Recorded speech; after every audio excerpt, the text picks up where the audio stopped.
જસદણમાં VTV ન્યૂઝના અહેવાલની અસર જોવા મળી છે।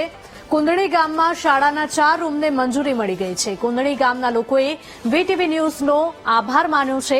ત્યારે માતાજીના મઢમાં ચાલતી હતી આ શાળા। 120 વિદ્યાર્થીઓ એક જ ઓરડામાં અભ્યાસ કરતા હતા।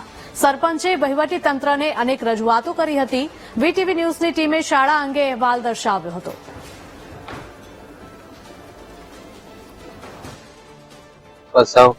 મારા ગામમાં નિશાળ પડે જાય એવી થઈ ગઈ છે। મેં અત્યારે વાવડિયા પરિવારના મઢે છોકરા ભણાવવા બેહાર્યા છે અને મારી રજૂઆત નિશાળમાં વારંવાર રજૂઆત કરતો, કોઈ રજૂઆત મારી સાંભળતું નહોતું। પછી મેં મનસુખભાઈને સમાચાર આપ્યા। મનસુખભાઈ વીટીવી વાળાને લઈને આવ્યા અને એને માધ્યમથી અને 4 રૂમ મને મંજૂર કરાવી દીધા। ખૂબ ખૂબ વીટીવી વાળાનો આભાર।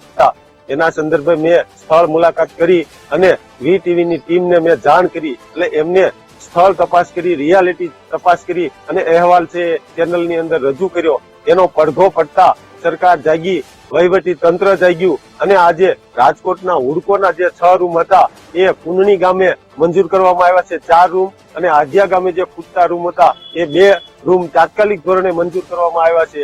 એ માટે હું સંપૂર્ણ જશ છે એ વીટીવી ને આપું છું કે આવા જે અંતરિયાળ ગામના જે લોક પ્રશ્ન છે એ આપે ઉજાગર કર્યા અને આ તંત્રની આંખ છે એ ખોલી, એટલે સંપૂર્ણ જશ છે હું વીટીવી ને આપું છું।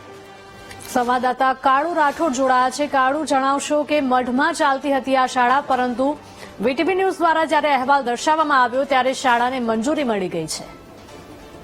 વાત કરીએ તો છેલ્લા 2-3 વર્ષથી જે માતાજીના મઢમાં વાવડિયાના કુંદડી ગામે 120 બાળકોને ભણાવવામાં આવતા, તો તેનું કારણ હતું કે જેમના જે નિશાળના 4 થી 5 જે રૂમ હતા તે જર્જરિત હાલતમાં હતા અને સરપંચ દ્વારા આજે બાળકોને વાવડિયાની નિશાળમાં ભણાવવામાં આવતા હતા। અલગ વખત તંત્રને રજૂઆત કરવા છતાં પણ કોઈ પણ જાતની કામગીરી થતી ન હતી। વીટીવીની ટીમ દ્વારા રિયાલિટી ચેક કરવામાં આવી અને ત્યારબાદ અહેવાલ રજૂ કરતા તાત્કાલિક તંત્ર સફળ જાગ્યું હતું અને ગઈકાલે 6 રૂમની મંજૂરી આપેલ છે। જી બિલકુલ કાળુ, આભાર।